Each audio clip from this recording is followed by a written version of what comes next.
Assalamualaikum, berjumpa lagi kita dalam channel Nizam ZZK. Untuk video kali ini, saya ingin share pengalaman Kak Siti sekeluarga dan Saka. Apa ceritanya? Okey, untuk tahu lebih detail, kita tunggu selepas ini.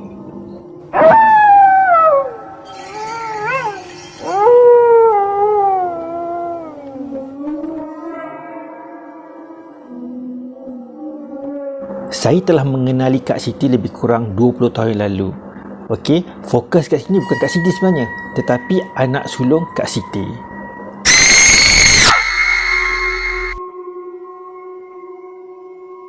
Peristiwa ini berlaku lebih kurang kira-kira 28 tahun yang lalu. Cerita ni sudah lama, tetapi ia berterusan sehingga ke hari ini. Cerita ini bermula apabila Kak Siti mengenali seorang jejaka bernama Abang Am. Abang Am ini memiliki ciri-ciri yang Kak Siti minat. Antaranya seorang lelaki yang berbudi bahasa, sopan santun dan kuat pegangan agama. Ini menyebabkan hati Kak Siti terbuka untuk menerima lamaran Abang Am. Kak Siti menetap di negeri A dan Abang Am menetap di negeri B. Tetapi mereka berjumpa di negeri Selangor. Abang Am ni seorang lelaki yang sangat baik, tidak pernah meninggalkan solat, sangat berbudi bahasa, dan Kak Siti sangat menyenangi tingkah laku Abang Am. Dan akhirnya mereka berbakat untuk disatukan. Dari situlah keluarga Abang Am datang berisik Kak Siti di negeri A, dan semuanya berjalan lancar dan akhirnya mereka pun disatukan. Majlis di rumah Kak Siti berjalan seperti biasa. Begitu juga di kampung Abang Am, semuanya berjalan lancar. Semua ahli keluarga hadir, begitu juga saudara mara dan jiran tetangga. Sangat meriah. Dan Kak Siti sangat gembira kerana telah diterima dalam keluarga Abang Am. Selepas majlis perkahwinan selesai, semua ahli keluarga dah balik ke rumah masing-masing. Jiran tetangga semua dah balik, dan selepas maghrib, mereka berkumpul ramai-ramai bersama keluarga Abang Am makan malam. Selepas selesai makan, mereka masih lagi santai, berborak-borak, gelak ketawa seperti biasa. Tak ada apa yang berlaku. Tetapi tiba-tiba mak mertua Kak Siti menjerit. "Hei kau, selamat datang ke keluarga aku." Sambil menuding jari ke muka Kak Siti. Kak Siti sangat terkejut. Apa benda tu? Kan? Kenapa dengan mak mertua aku sudah jantan ni kan? Dan ayah mertua Kak Siti kata, "Oh, jangan risau. Itu belaan mak kau tu, dia datang."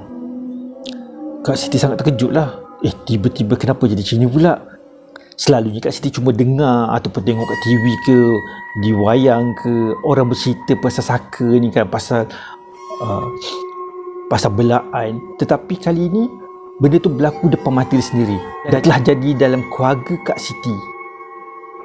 Bagaimana perasaan Kak Siti pada masa tu? Mestilah cuak, takut, apa benda ni kan? Nasib baik kejadian itu berlaku ramai-ramai. Bermakna bukan Kak Siti dengan mak mertua dia sahaja. Kalau berlaku berdua, mau Kak Siti lompat atas pagar.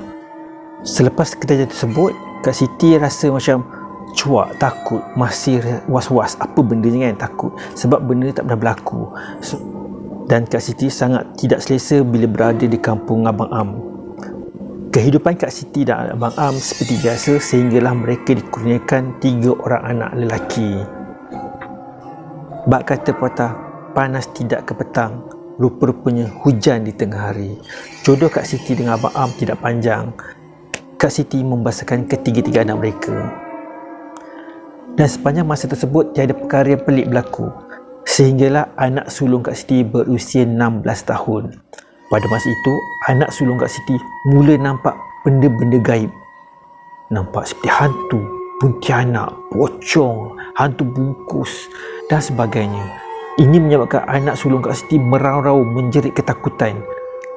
Anak Kak Siti beritahu nampak seperti hantu bungkus, langsui dan sebagainya di bucuk bilik, di bucuk ruang tamu, di atas siling dan sebagainya. Keadaan itu sangat mengerikan. Setiap masa anak Kak Siti menjerit ketakutan.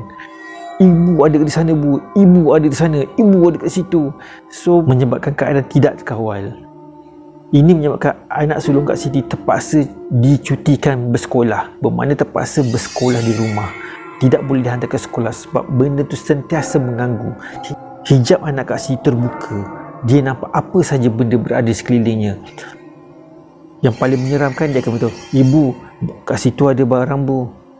ibu kat situ ada hantu, ibu kat situ ada ni, ibu. Saya pernah bertanya pada anak Kak Siti, macam mana rupa benda yang dia nampak tu? Katanya sangat-sangat menyeramkan, dan ada kalanya lebih seram daripada yang ada kat TV. Drama-drama Melayu ke drama hantu tu ada lebih seram daripada tu. Benda-benda tu selalu berada di sekeliling. Kadang-kadang dia nampak benda makhluk tu makan benda yang terdedah, macam makanan kat atas meja.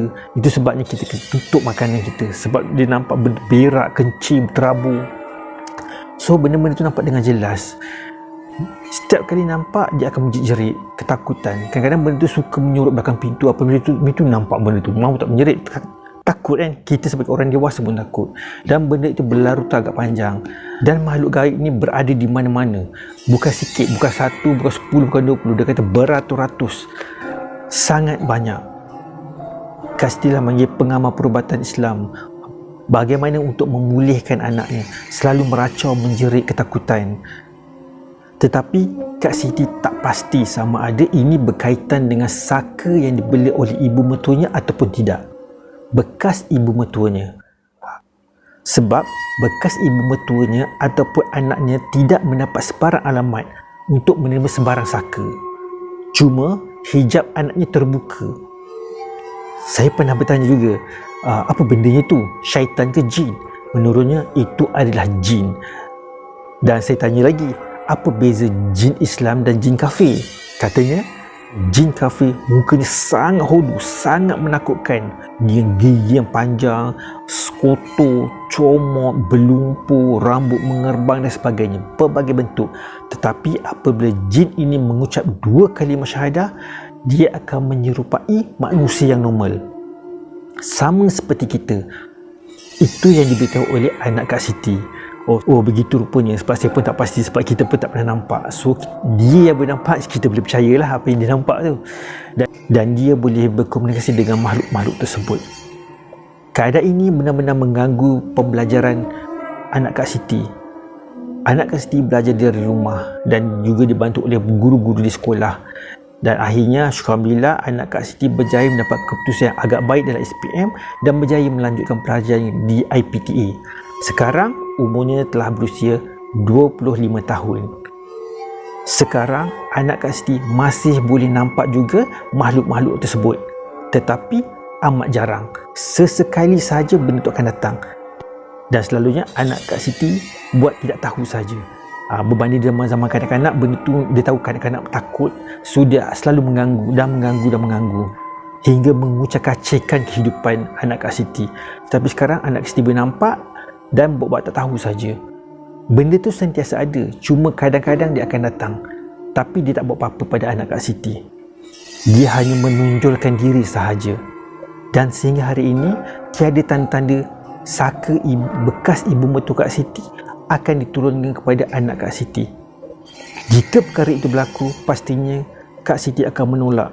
Kita doakan agar anak Kak Siti kembali normal seperti biasa, tiada lagi gangguan tersebut.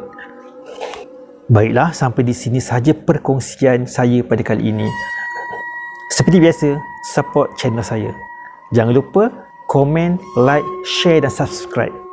Okey, jumpa lagi di video yang akan datang. Assalamualaikum. Bye-bye.